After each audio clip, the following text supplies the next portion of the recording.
Discovering Asian dramas back in 2018 was an enlightening moment for me, and I've never looked back. I enjoy talking about them just as much as watching them, so much so that I decided to create a podcast to chat everything from Chinese to Korean, Japanese to Thai, and everything in between. Welcome to the Tea and Soju Asian Drama Podcast, your one-stop shop for everything Asian drama. Hello, and welcome back to the Tea and Soju Asian Drama Podcast. I'm your host, Liliana. So today's episode, I wanted to chat about some things you should know when you go into Chinese dramas. And this can apply to whether you're coming into Asian dramas in general, like completely new, or whether you're coming from Korean dramas. Now, obviously, there's going to be quite a few differences. And these are just some things that I wish I knew going into Chinese dramas before. And hopefully this guide can help you understand more and also can help you on your journey into Chinese dramas. That's the aim for today. We'll see how it goes. Some of these you may already know, or if you've watched Chinese dramas, but hopefully there's something in here for everyone to learn. I think the first thing that came to mind when I actually sat down to think about what I wanted to do in this episode was if you're somebody who's coming from a K-drama background. I think the first thing I always say is, and I know it's so hard because even I do this sometimes, is to try and not compare Korean dramas to Chinese dramas. There's various reasons why they're so different, but I think when we compare them, I think you kind of get stuck in that comparison mind, and there's obviously one that's always going to be better than the other, and that is completely individual to each person because it's such a personal taste thing. I mean, I can love one Chinese drama and then the next person may absolutely hate it. That's just how it goes. I think dramas in general is such a personal thing to each person that, you know, I think comparing them, although it can be useful because, you know, you can try and figure out what you've liked or what you didn't like from that. I think it also can be detrimental to either and or, you know, Chinese dramas and Korean dramas, whichever one you're comparing them to. They are pretty much very different. And for me personally, I don't think one is better than the other. I love both of them, and I also think both of them have their strengths and both of them have their weaknesses. Sometimes I'll go, you know, weeks where I just watch Chinese dramas because that's what I'm in the mood for. Or sometimes I'll just be watching Korean dramas. It really does depend on I'm very much a mood watcher. So it very much depends on what I feel like watching at that time. And I feel like if you go in comparing to both of them, one will always be at a disadvantage to the other. And like I said, I think that just sort of creates standards in a way that sometimes dramas may not be able to reach, and that may lead you to just be disappointed in general in that drama. The second one doesn't necessarily apply to me, just because I started with Chinese dramas, but I think when I first started having conversations with people around me who also watch Asian dramas, one thing that they mentioned, and I thought it would be an interesting point to put here and, you know, get feedback from listeners to see what they think on this, because obviously my experience is going to be quite different, is that so you may come from different backgrounds once you enter into Chinese drama land. And some people mention that listening to Chinese can put them off because it's such a different language, especially if you're coming from Korean dramas. So I think for me, personally, I'm bilingual. So in general, I'm quite used to listening to all sorts of languages just because of how I grew up. But I think Korean, to me, anyways, and I'm in no way, shape, or form a professional, but Korean to me sounds almost very melodic in a way. So it's very easy on the ear. But Chinese does have a very different sound. Obviously, it's a different language.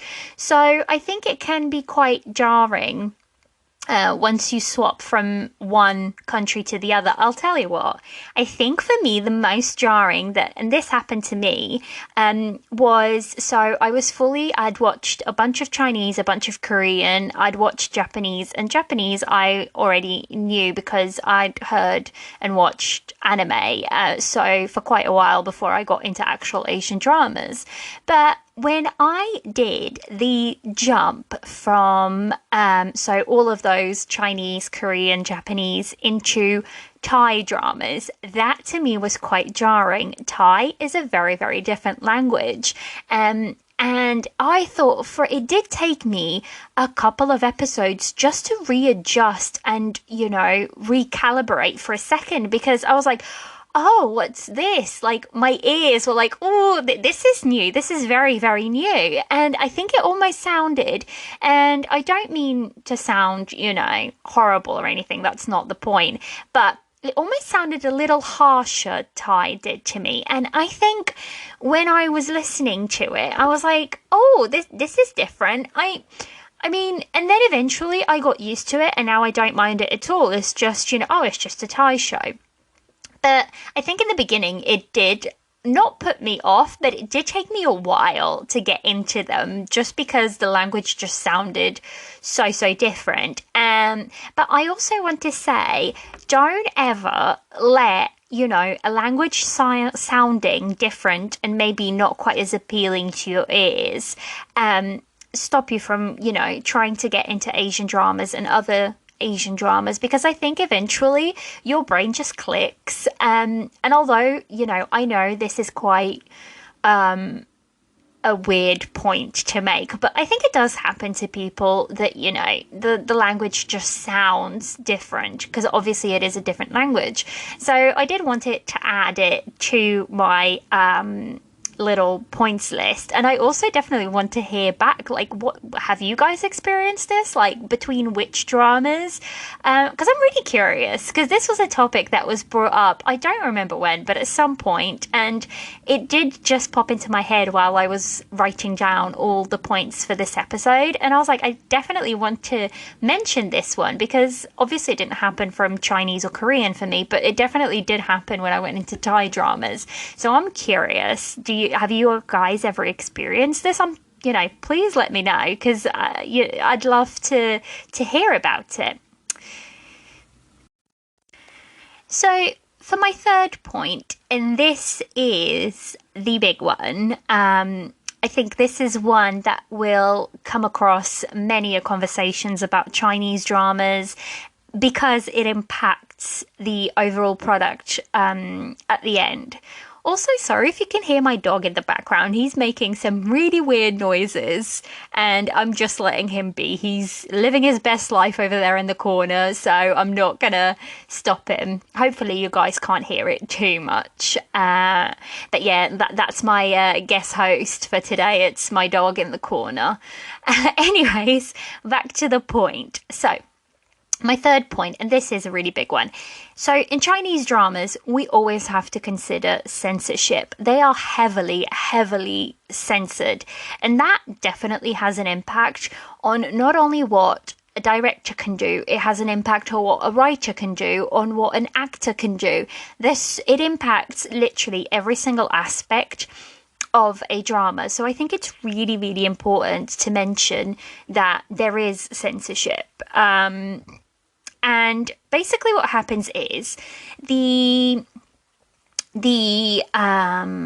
dramas get, casted, and then they get filmed, and then basically they go through a first round of editing and, basically putting together the whole drama, whether that be if you need to add in CGI or, any of those things, like all your post-production work, basically, all of that has to be done. And then once that is done and the drama has like a rough draft, or, if you want to call it that, that. Then it gets sent to for approval. So basically, once it's all completed and all put together, that gets sent off to the board. I think it's the board of television and something. I cannot quite remember. I should have written this down, but I didn't. But basically, it gets sent off, and basically, it then. I don't know what happens in these, I don't know, but it basically either gets a green light or a red light. That's how I see it. If it gets that green light, then it means it is free to be aired. It now has a license to air, and that means platforms can then obviously air it, on their platforms. But until it gets that green light, it cannot be aired.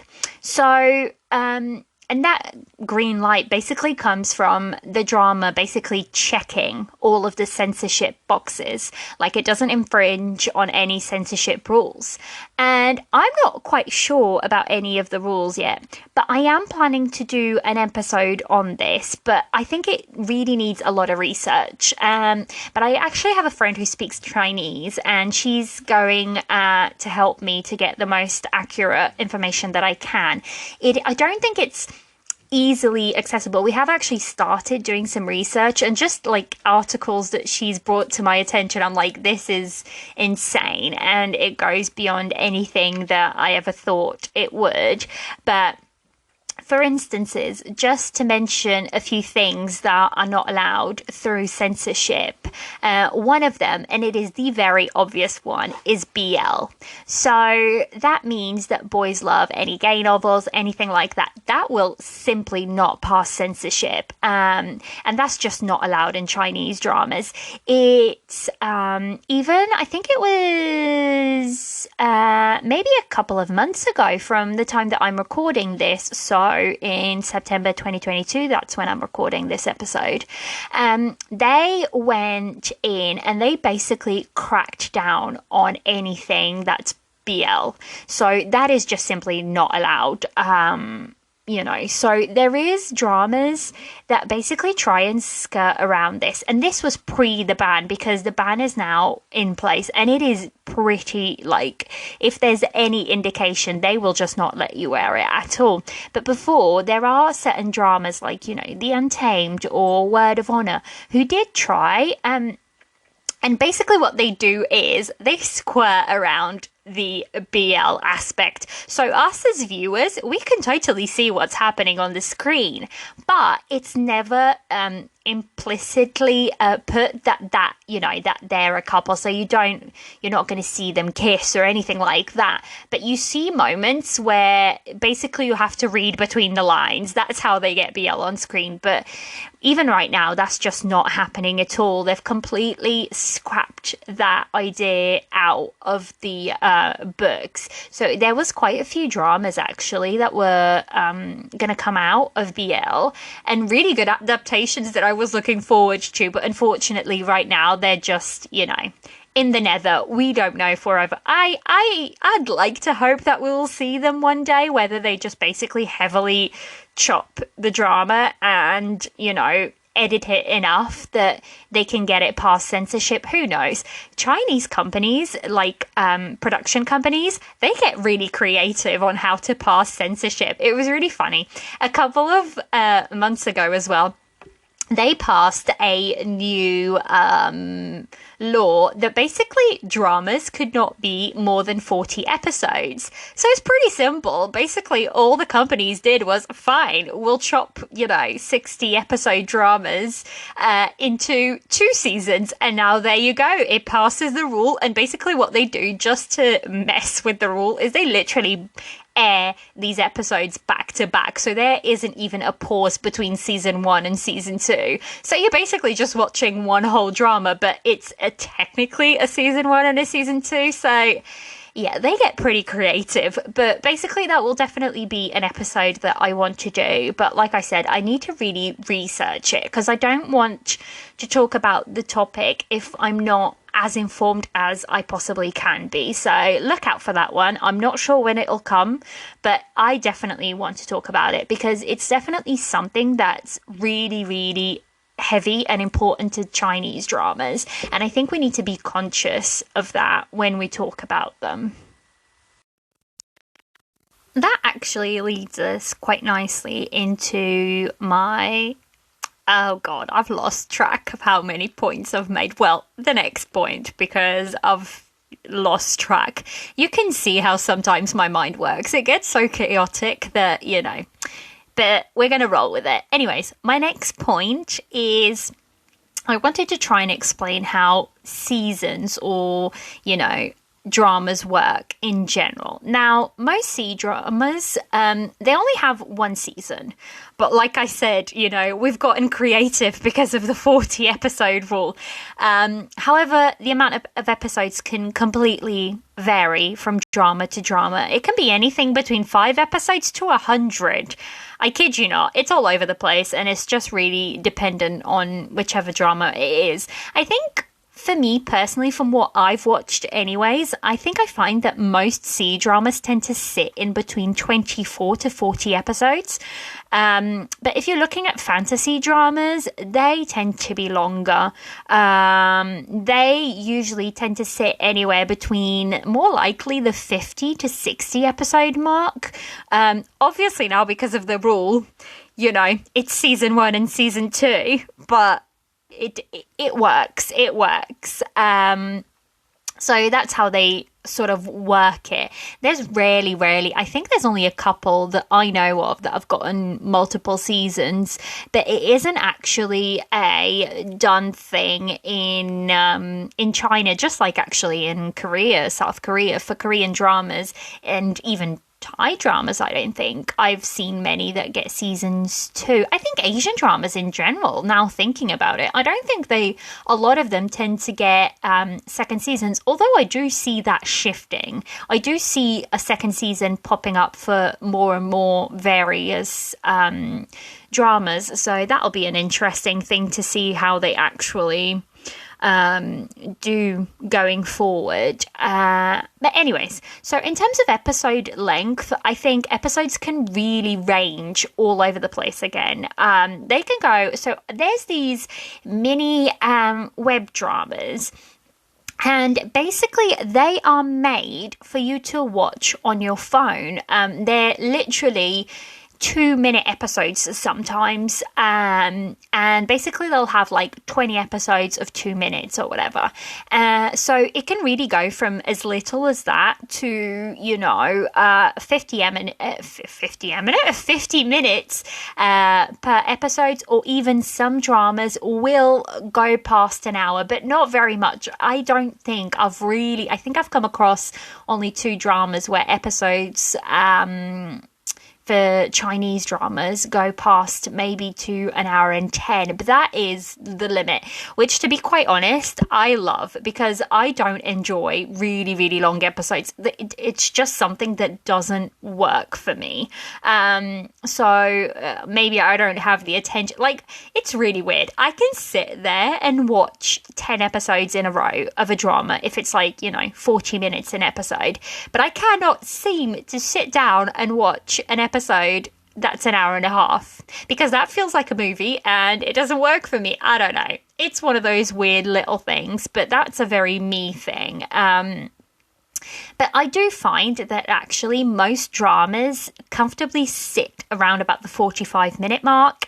And that probably includes about, anything between 5 to 8 minutes of the starting and ending credits. So basically, it does tend to sit anywhere between, 35-minute to 40-minute mark for most episodes, I think. Which, if you're comparing it to a lot of Korean dramas, they tend to be longer. I think Thai dramas tend to sit around about the same for most Thai dramas that I've watched. Japanese episodes tend to be slightly shorter, but also tend to sit at that point mark. So I feel like that's a comfortable episode length, like anything between, the maybe 35 to 50 minute mark, for me anyways. They work brilliant. Like, that length works quite well.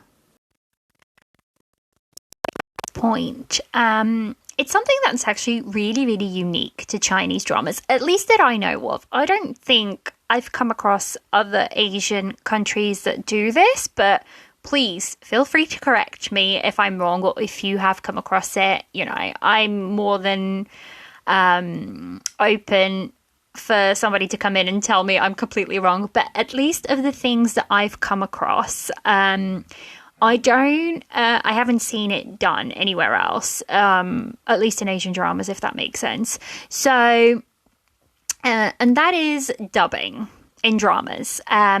A lot of Chinese dramas, especially whether, especially historical or period dramas, or costume dramas in general, they get dubbed. And what that means is that basically the actors and the actresses will film the scenes and they'll say the lines on set, but then when in post-production, so once everything's been filmed and, those scenes are grabbed and put into post-production, so voice actors and actresses basically come in and they record the lines for the drama. And then those lines get taken and they get put on top of the scenes. So basically you are seeing the actor or the actress, but you're hearing somebody else's voice. Now, if this is done really, really well, then you barely will notice it, especially if you don't know the actor or the actress, if you don't know their what their voice sounds like. But sometimes it's really not well done, and it is so noticeable even to somebody who doesn't speak Chinese. Now, there's various reasons why this is done, and I think it always does come down to money.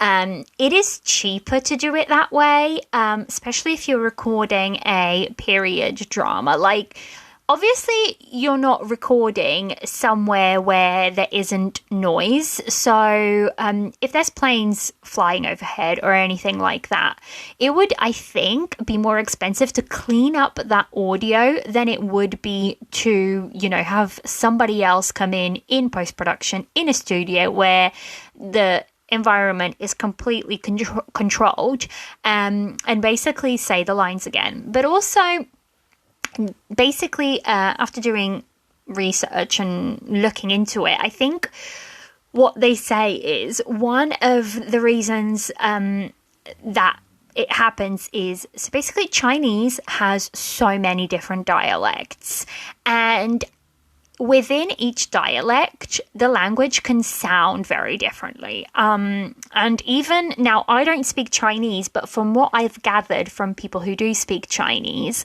sometimes even like if you have two very, very, very different dialects, they'll use words that aren't supposed to be used, or they'll say it differently and it gives the sentence a completely, different meaning. So, it is all Chinese, but it's all various different parts of Chinese, if that makes sense. So most dramas, I think, are, recorded in Mandarin. And this also, not every actor and actress speaks, fluent Mandarin as a standard. But also when you do a period drama, certain type of different Chinese is also used, and obviously not every actor and actress knows that. And I think basically what they do with the professionals that come in, the voice actors and actresses, they just give everybody the sort of same, how to put it, the same level, so they all speak the same, language, or the same. I'm not sure how to put this, but basically they all sound the same in a sense, if that makes sense. So it's basically the standard Mandarin. And obviously voice actors and actresses, they know when to project their voice, or they know, whereas an actor and actress, they use their body or they use their expressions, a voice actor and actress, that's their tool. Their tool is their voice. And I have mad respect for these, people who come in and they know how to use their voice in a certain way to bring a whole other level to the scene. Now, saying all that, I do actually prefer when things aren't dubbed. And a lot of the more modern dramas, set in offices or things like that, they have actually started to opt for dubbed, not using dubbing. And I actually appreciate that, especially when it's an actress or actor that I've watched quite a lot and I know what their voice sounds like. So if they come in and they're dubbed with someone that, I know it's not their voice, then that takes some adjusting to do. And I think it's always a good point to mention that yes, dubbing does happen. There's various reasons for it, but it is what it is for the time being. And I think once we're aware of it, and I think if it's done really well, then I don't think I mind too much. But if it's not done well, it can just keep pulling you completely out of the drama. And I think that means that drama's probably just not going to agree with you. So we shall see. I think also there was a rule implanted, I think, a couple of months ago as well. Apparently there was a lot happening in Chinese drama land in the last couple of months, but yeah, so there was a rule that came out that now says that if actors and actresses need to be dubbed, so basically if the director finds that the actor or the actress needs to be dubbed, then basically they will have to pay for the voice actor or actress themselves. Now, if you're a big star in China, that's probably not going to affect you that much because you're probably going to prefer to just pay the dubber and move on to your next project. But we shall see how that, how this new rule will affect and shake Chinese drama land. I don't think we will see it in the next year or so because of just how Chinese dramas work, of how they're filmed, a good few years, maybe a year in advance. So we shall see where this new rule takes us. But I for one would love to see actors and actresses do more of their own dubbing. But only time will tell how this shift from voice actors into, actors and actresses doing their own lines. We shall see where it goes. I wanted to talk about basically platforms to use because I think there's quite a big difference here, especially again if you're coming from Korean dramas because other dramas, Japanese dramas are sometimes impossible to find subbed, and Thai dramas tend to be mostly readily available. Taiwanese, the same, I think, not quite as much. But if I focus on, Korean dramas specifically, there's been, I feel like, a huge movement of Korean dramas going abroad. And I think this has been happening for quite a long time, but more recently, if, we talk about especially dramas such as Squid Games, which completely blew up, and it brought even more attention to Korean dramas in general, and K-pop groups such as BTS that have completely come and gathered more and more attention for not only just for Korean content and Korean culture in general. I think it has led for Korean content to be more widely known and recognized, which I think, to me personally, to a certain degree, that means that Korean dramas are not more, but slightly more influenced by Western audiences. Therefore, making them more likely to be streamed on big platforms like Netflix. Netflix has a huge investment made in South Korea right now and in Korean dramas. So, they can become more easily accessed by us in the West. So I think Whereas on the other hand, Chinese dramas are still very much aimed at Chinese people in China. And what I mean by that is that a lot of them might not be, subbed as quickly as a Korean drama might be, or they might not even be available to us. Although I think that's shifting more and more. I think platforms in China are realizing more and more that there is market and want for Chinese dramas outside of China. But at the end of the day, China has a huge population, and if platforms were just to aim their dramas at their home base, they would probably be fine, I think. But I'm happy that there's been a bit more of a shift for those dramas to be available, to international audiences. But there are some platforms which I use for Chinese dramas. Obviously, you will find Chinese dramas on both Netflix and Viki. I think these are the more well-known internationals because they already carry a lot of Korean content.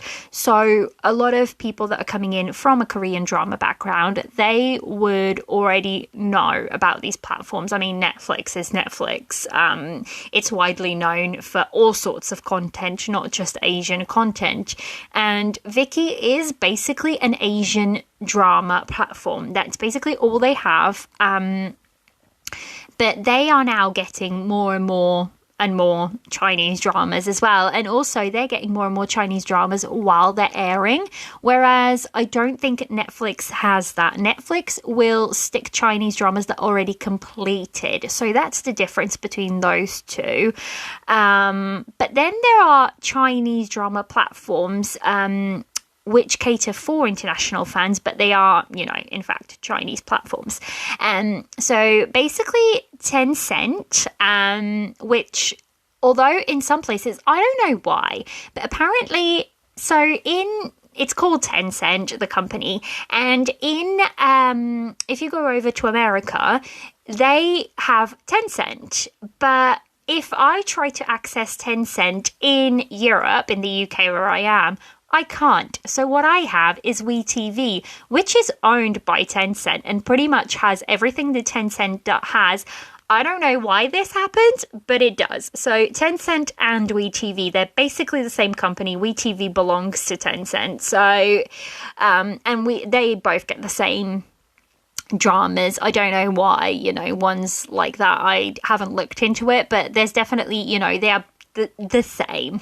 And then there's iQIYI, and that's spelled IQIYI, but it's read iQIYI, which has actually also started to carry some Korean dramas on there. I think Chinese dramas, because of all, that's been happening lately. There's been such a shake-up in the Chinese drama land. They've started to branch out into other things. And one of the things that iQIYI has done is to start carrying some Korean dramas. There's not a lot on there. Definitely, if you're looking to get it just for those, it's not happening. There's only a couple, but it is gradually getting more and more Korean dramas on there.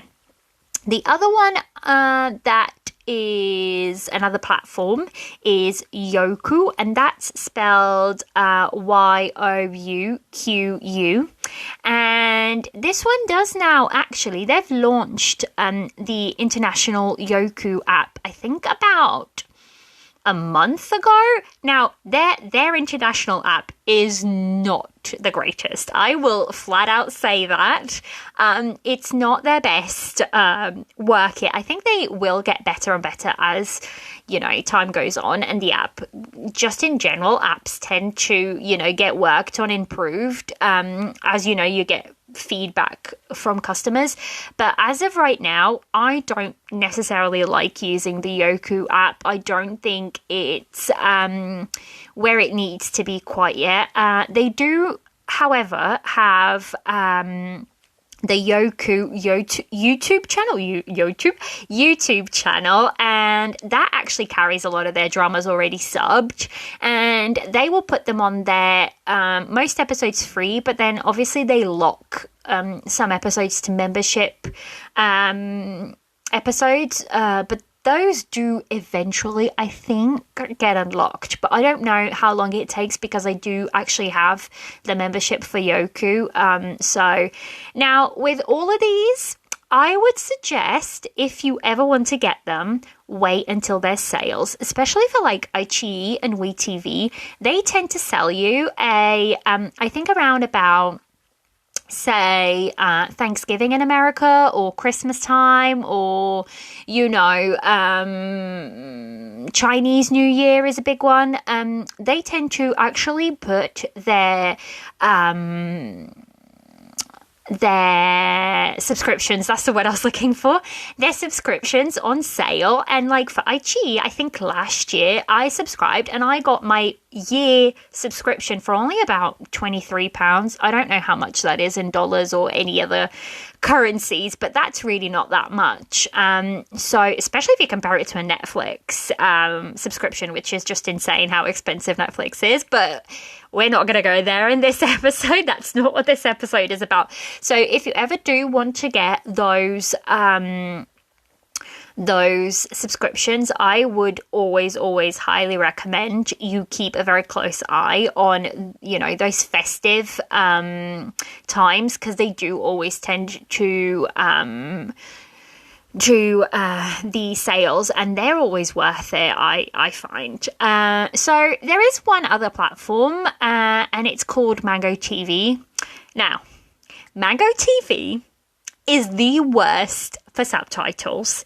They basically just use auto-translated subtitles, which makes for a horrible experience, at least for me. I just cannot with, really bad subtitles. If they're readable, let's put it that way, and understandable without having to be a jigsaw puzzle for you to literally try and gather the meaning of the sentence, then I will pass them. But I am very picky about my subtitles, and Mango TV is just horrendous for subtitles. I wish they weren't, because actually they churn out pretty good dramas, but whenever it's a Mango TV, I always already think, okay, it's just not going to be worth it. And then unless somewhere else picks it up, mainly Viki, because Viki will pick up dramas from these other platforms and put it on their, app. And then basically the Viki subbers will come in and clean those subs up. Then I'm up for watching. Or,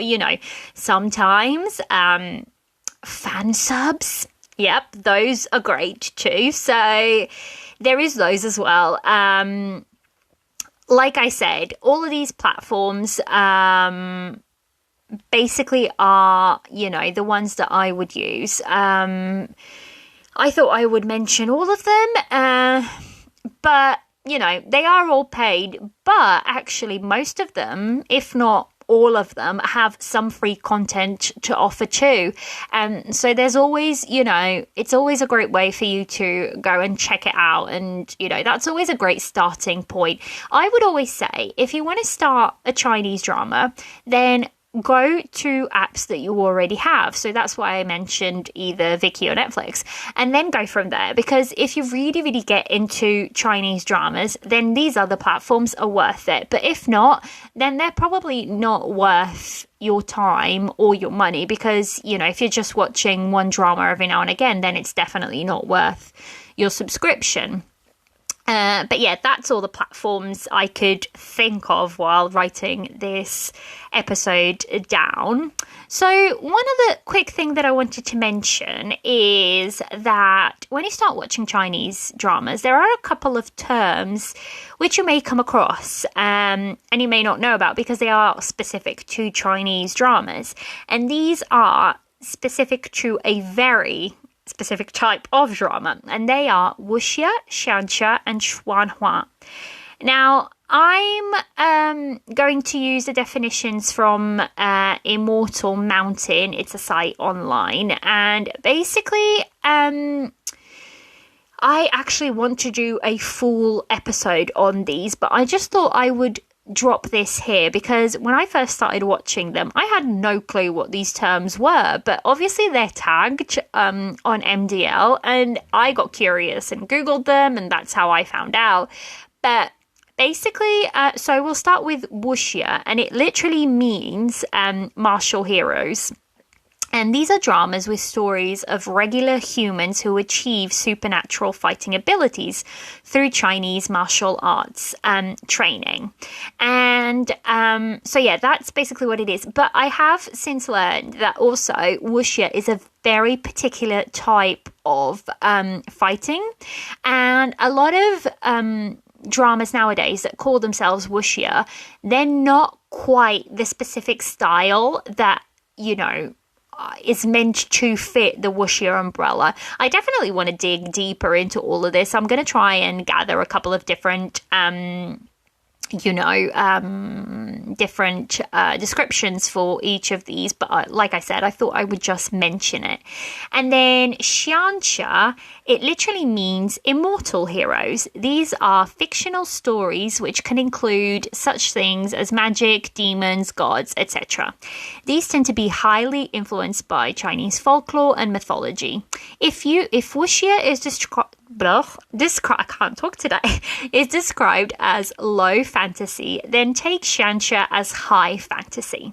So that's basically the difference. There are quite a lot more differences to them, but I won't go into that quite this episode, I don't think. And then the last one is xuanhuan, and it literally means mysterious fantasy.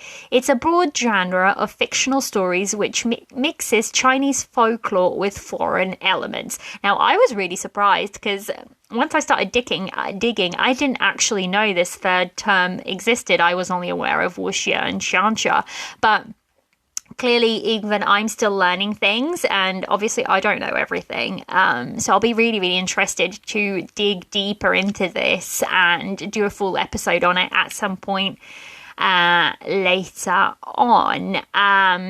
So one of the things that I always think about when somebody asks me to recommend something, I always think that if it's your first time trying a Chinese drama, the best way to do it is to search by genre.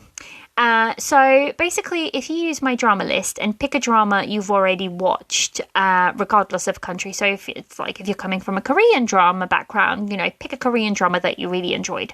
Or if you're coming from a Japanese background, or, whichever Asian drama background you're coming from. And then if you type it into MDL and then you go down to the recommendations section, you'll often actually find there's other Asian countries' dramas recommended on there. And I always find this is really helpful way of starting, because if you already like the genre the drama is set in, you are more likely to enjoy the drama itself, since it's already there's already a connection there to something that you particularly like, watching. So I find this recommendation way of trying out new dramas to most of the time work really well. So that's how I tend to, whenever somebody asks me for recommendations, one of my very first questions is, well, tell me what some of your favorite dramas are. And then I try to connect the dramas that way. And I find that most of the time that works really well. So I thought that would be a good little tidbit to leave here. So the last but probably most important detail about Chinese dramas that I will touch on in this episode is that you gotta pay attention to those beginning and end credits. You gotta skip them because often they tend to include lots of spoiler scenes from the actual drama. So if you don't like spoilers, I recommend you skip those beginning and end credits until, the couple last episodes where you don't mind it too much. It doesn't happen in all dramas, but it does happen often enough for me to mention it, because I know some people just cannot do any type of spoilers. So I thought this was really, really important to mention, if you're first going into Chinese dramas. And I think that's it. That's it for this episode. I think those are my little nuggets of information and little things that I've thought of coming up for this episode. I think I'm going to call it Chinese Drama 101, because I think there's, basically just little bits of information if you're coming into Chinese dramas for the first time, or if you already watch them, maybe there's something on here that I mentioned that you quite didn't know about. If that's the case, then I've done a good job. So I hope you found this episode helpful going into your journey of Chinese dramas. Let me know if you'd like to know any more, and please follow me along on my journey too. This has been another episode of the Tea and Soju Asian Drama Podcast. I'm your host Liliana, and you can come and chat to me on Instagram at Tea and Soju Pod, all one word, and on Twitter, tea_soju_pod. You can also find a great community at the Asian Drama Watchers Discord server, where we all hang out and just chat everything Asian drama. I'll leave everything linked in the description notes. See you next time for more Asian drama chatter.